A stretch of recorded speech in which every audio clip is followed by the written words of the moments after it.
All right. That's what I'm talking about.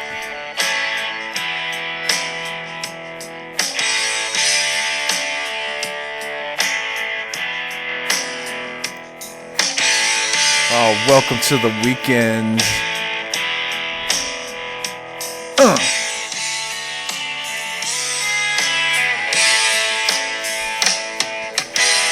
All right, folks.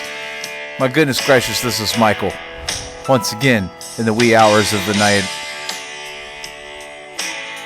with your daily trivia question, where we always have real good coffee on the coffee pot. And if we run out, we'll just make more. The rain is gone. The weekend's here.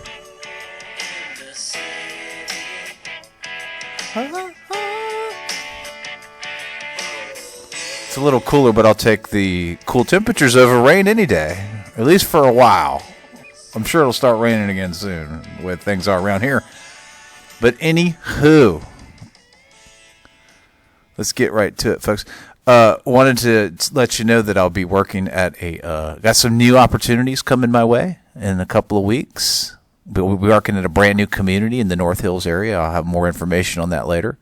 Looking forward to that for sure. But in the meantime, let's get to the previous trivia question. The answer was Mutiny on the Bounty. Very historical moment there. The Bounty was a Royal Navy merchant vessel that was commissioned to set sail upon the South Pacific Ocean to acquire breadfruit plants. That was their ultimate mission. And then transport those to the West Indies to be grown as food.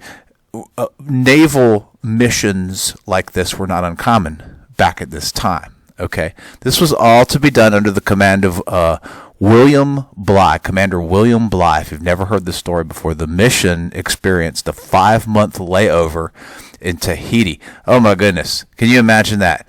The breaks they get. They had a 5-month layover in Tahiti. Golly.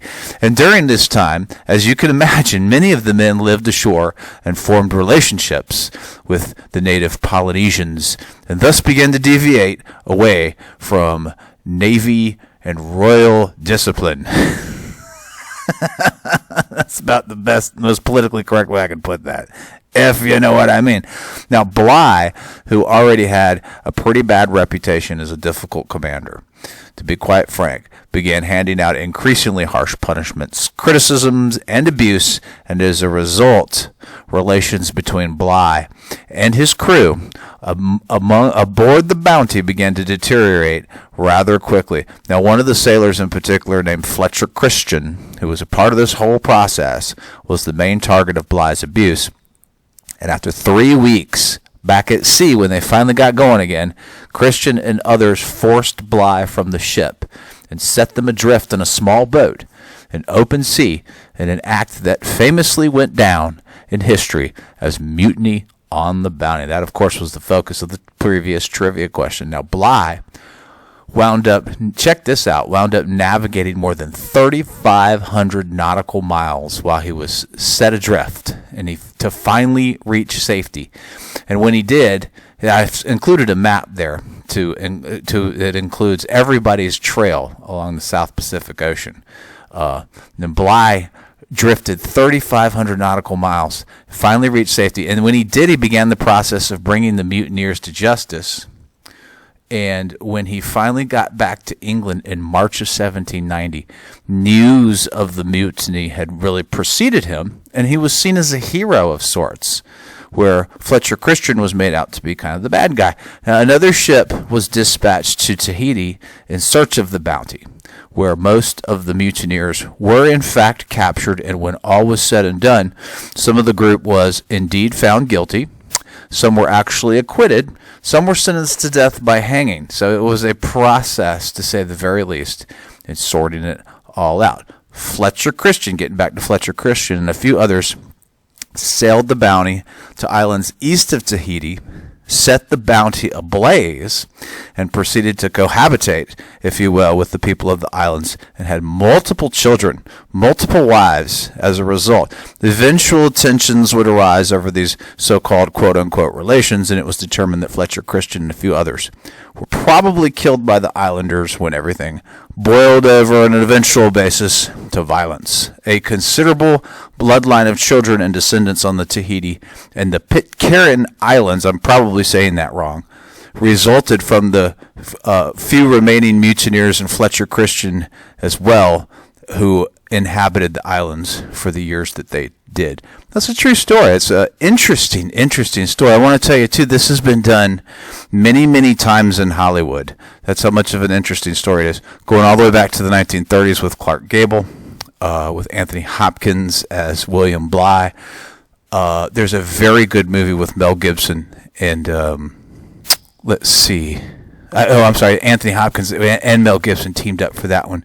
The other person I was thinking of was the guy who played in The Godfather. He played William Bligh as well in another remake of it. It's a good story. It's a very true historical story, and it's interesting to research the different aspects of the whole thing. Now, Bligh died in 1817. And Christian's grave or remains were never found, and that kind of has fueled folklore and urban legend over the years that he perhaps lived longer than historians suspected. And again, I highly recommend the Anthony Hopkins and Mel Gibson movie. That is one of Mel Gibson's earlier movies, and as far as I'm concerned, it's one of his better movies too. Mutiny on the Bounty.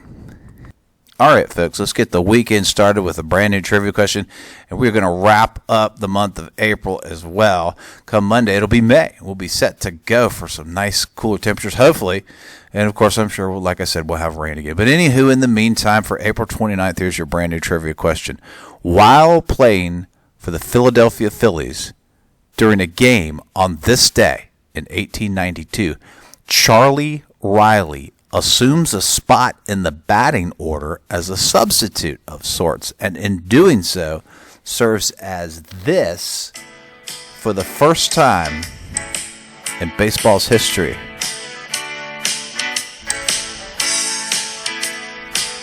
Good luck, folks.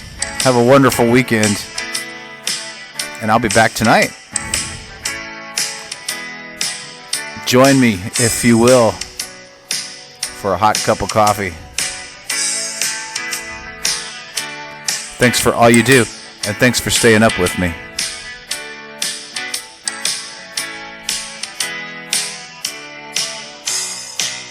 Peace out.